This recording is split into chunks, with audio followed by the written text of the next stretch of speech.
Open dirt, wet dirt, I suppose is something you always like to see.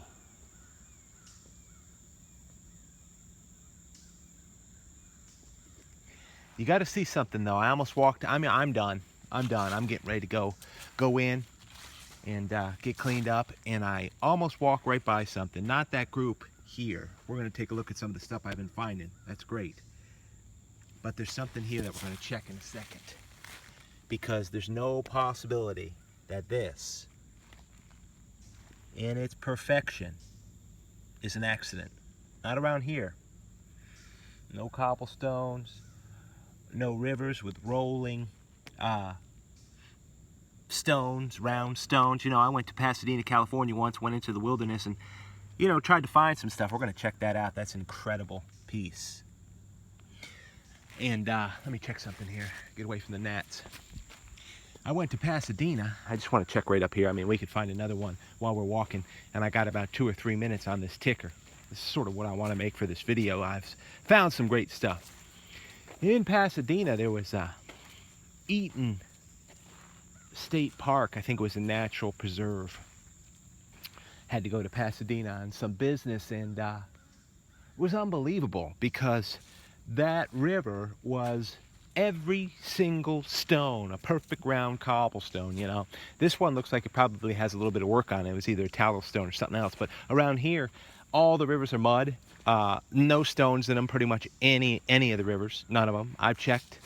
Even after a big rain and it washes all through there, there's no real stone bars, and not a lot to collect in the streams, at least right where I am. And I don't have any other option but to get out in the field and check things out.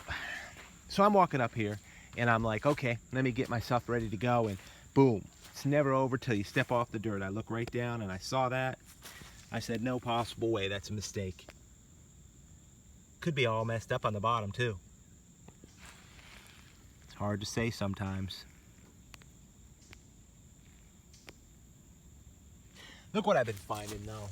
I mean, just a great opportunity to give you a little bit of materials tour where I don't often give a cleanup. Couple bases to the Guilfords that are just, I mean, that's a straight base that's just an awesome artifact. Look at this. Look at that workmanship. An old break.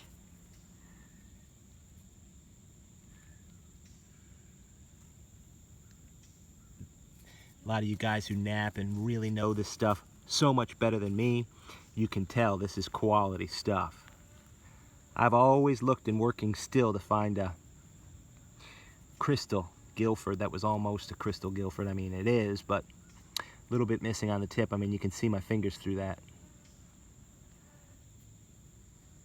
So those were great bases to a couple nice Guilfords.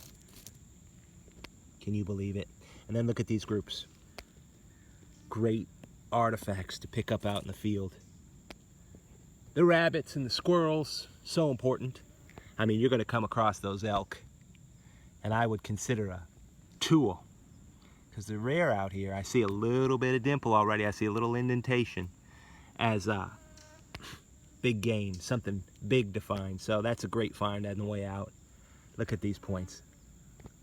This is the cortex once you clean it up. Just making do with points like this. Look at that. Rhyolite, quartz, a little bit of serration. Of course, we're coming across some scrapers, so there's good finding going on. The heck with the gnats and what have you. Another round scraper on the back side here. Turtleback scraper. I know they were doing some work with that, so I just go ahead and grab it. It'll make a good gift for somebody. And this is another one of the scrapers that look like this shape. Pretty common. Pretty common. Pieces of quartz. So let's check this out. Just some great stuff, man. Whew. I wish this Guilford straight base was full. Wish they both were, I guess. But that's just part of collecting. It really doesn't hurt my feelings any. Actually makes my day just to be able to find some stuff.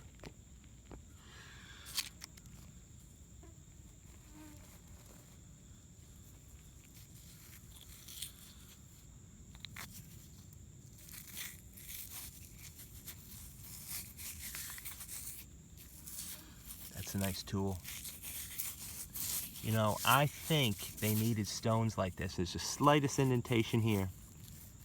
It's not too much of a hammer stone because it's not worked around the edges, but something was going on, so I'll take it with me. I think they needed stones like this, especially that were little dimple here. Such a good size for the hand.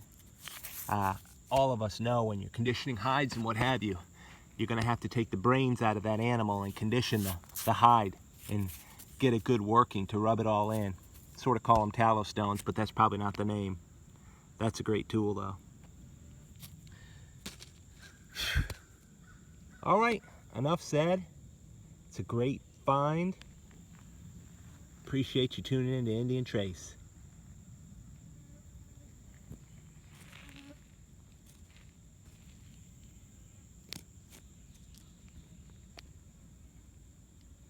Hope you find out there.